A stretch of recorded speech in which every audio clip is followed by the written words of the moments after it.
ಒಂದು ಕಾಲದಲ್ಲಿ ಒಂದು ಸುಂದರ ರಾಜ್ಯದಲ್ಲಿ ಒಬ್ಬ ಜ್ಞಾನಿ ರಾಜನಿದ್ದನು. ಅವನಿಗೆ 3 ಹೆಂಡತಿಯರು ಇದ್ದರು. ಮೊದಲ ಹೆಂಡತಿ ಅತಿ ಸುಂದರಳಾಗಿದ್ದಳು. ಎರಡನೆಯ ಹೆಂಡತಿ ಬಹಳ ಬುದ್ಧಿವಂತಳಾಗಿದ್ದಳು. ಮೂರನೆಯ ಹೆಂಡತಿ ದಯಾಳು ಮತ್ತು ಹೃದಯವಂತಳಾಗಿದ್ದಳು. ಒಂದು ದಿನ ರಾಜನು ವಿಚಿತ್ರವಾದ ಸ್ಪರ್ಧೆಯನ್ನು ಘೋಷಿಸಿದನು. ನನ್ನಿಗೆ ಅತ್ಯಮೂಲ್ಯವಾದ ಉಡುಗೊರೆಯನ್ನು ತಂದುಕೊಡುವವಳು ಮುಖ್ಯ ರಾಣಿಯಾಗುವಳು ಎಂದನು.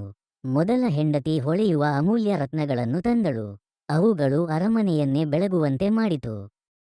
ಎರಡನೆಯ ಹೆಂಡತಿ ಅಪರೂಪದ ಜ್ಞಾನದಿಂದ ತುಂಬಿದ ಪುಸ್ತಕಗಳನ್ನು ತಂದಳು.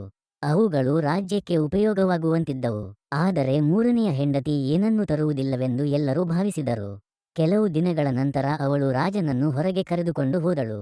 ಅಲ್ಲಿ ರೈತರು ಸಂತೋಷದಿಂದ ಕೆಲಸ ಮಾಡುತ್ತಿದ್ದರು. ರಾಜನು ಆಲೋಚಿಸಿ, ದಯೆಯೇ ದೊಡ್ಡ ಧನ ಎಂದು ಅರಿತುಕೊಂಡನು. ನಂತರ ಮೂರನೆಯ ಹೆಂಡತಿಯನ್ನು ಮುಖ್ಯ ರಾಣಿಯಾಗಿ ಘೋಷಿಸಿದನು. ರಾಜ್ಯವು ಸಂತೋಷದಿಂದ ಅರಳಿತು.